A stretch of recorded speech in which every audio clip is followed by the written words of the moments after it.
केंद्रीय मंत्रिमंडल के विस्तार की अटकलों के बीच प्रधानमंत्री नरेंद्र मोदी ने वरिष्ठ मंत्रियों के साथ बैठक की। इस बैठक में राजनाथ सिंह, नितिन गडकरी, सदानंद गौड़ा समेत कुछ और मंत्री भी मौजूद रहे। बीजेपी अध्यक्ष जेपी नड्डा भी इस बैठक में मौजूद रहे।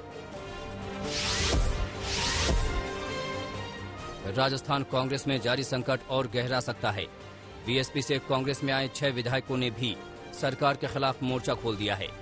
बीएसपी से कांग्रेस में शामिल हुए पूर्व मंत्री राजेंद्र गुढ़ा ने कहा कि हम नहीं होते तो राजस्थान में कांग्रेस सरकार गिर गई होती। कांग्रेस आलाकमान को इतनी बात समझ में नहीं आ रही है।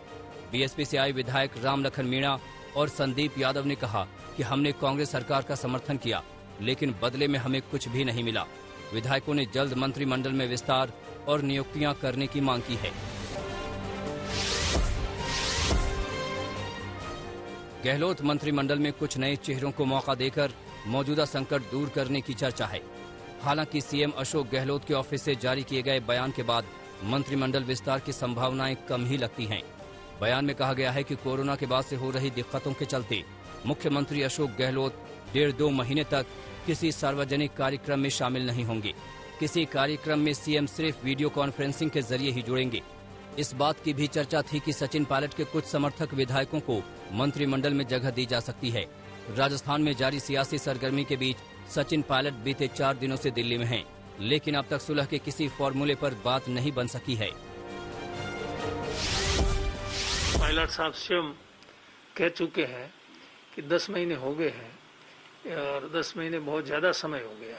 तत्काल इसका निस्तारण हो जाना चाहिए। जो भी बात हुई हाईकमान से हमने कहा और उन्होंने हमें वादा किया, उस पर अभी तक अमल नहीं हुआ।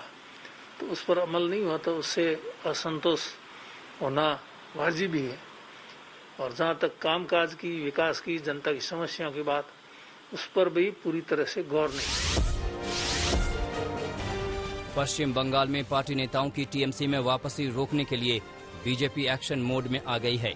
बंगाल विधानसभा में नेता प्रतिपक्ष शुभेंदु अधिकारी ने राज्यपाल जगदीप धनखड़ से मुलाकात की और राज्य सरकार पर अराजकता फैलाने का आरोप लगाया।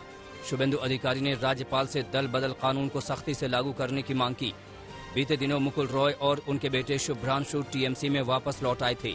इसके बाद बीजेपी में जाने वाले राजीव बनर्जी ने भी टीएमसी के नेताओं से मुलाकात की। राजीव बनर्जी के इस रुख के बाद अब बीजेपी भी सतर्क हो गई है।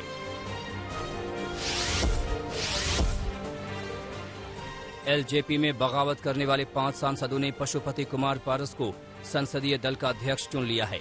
5 सांसदों ने लोकसभा स्पीकर ओम बिरला से मुलाकात कर उन्हें पार्टी के संसदीय बोर्ड की बैठक में लिए फैसले की जानकारी दे दी। पार्टी और परिवार में अलग थलग पड़ने के बाद जेडीयू ने चिराग पासवान पर तीखा हमला बोला। जेडीयू नेता आरसीपी सिंह ने कहा कि चिराग इतना तेज दौड़े कि एक्सीडेंट हो गया।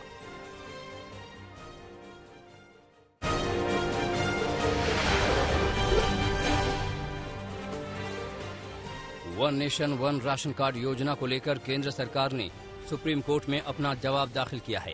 केंद्र की ओर से कहा गया कि दिल्ली में योजना लागू करने का आप सरकार का दावा भ्रामक है। दिल्ली सरकार ने one nation one ration card scheme को लागू नहीं किया है। केंद्र ने कहा कि दिल्ली सरकार ने अदालत को गुमराह किया है, क्योंकि योजना को सिर्फ सीमापुरी सर्कल में लागू किया गया है। बीते दिनों सुप्रीम कोर्ट ने कहा था कि सभी राज्यों को one nation one ration card scheme लागू करनी चाहिए। अयोध्या में जमीन घोटाले के आरोपों पर राम मंदिर ट्रस्ट की ओर से सफाई दी गई है।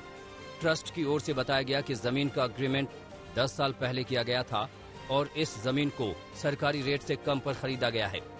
दरअसल समाजवादी पार्टी के नेता तेज नारायण पांडे और आम आदमी पार्टी की ओर से आरोप लगाया गया था कि 2 करोड़ में खरीदी गई जमीन महज कुछ मिनटों के बाद ही ट्रस्ट ने 18.5 करोड़ में खरीदी। इस जमीन खरीद को लेकर बड़ा घोटाला हुआ है। हालांकि ट्रस्ट की ओर से सफाई देने के बाद भी विपक्षी नेता इस बहाने सरकार पर हमलावर हैं। राहुल गांधी ने ट्वीट किया कि श्री राम के नाम पर धोखा अधर्म है। ट्रस्ट ने आपको प्रेस रिलीज जारी किया है ना कि उसकी वर्षों पुरानी अनुबंध की जमीन थी। वर्षों मने हो सकता है 5 साल, 7 साल, 10 साल। वो क्लियर होगा, पेपर मिलेगा, दूध का दूध, पानी का पानी होगा।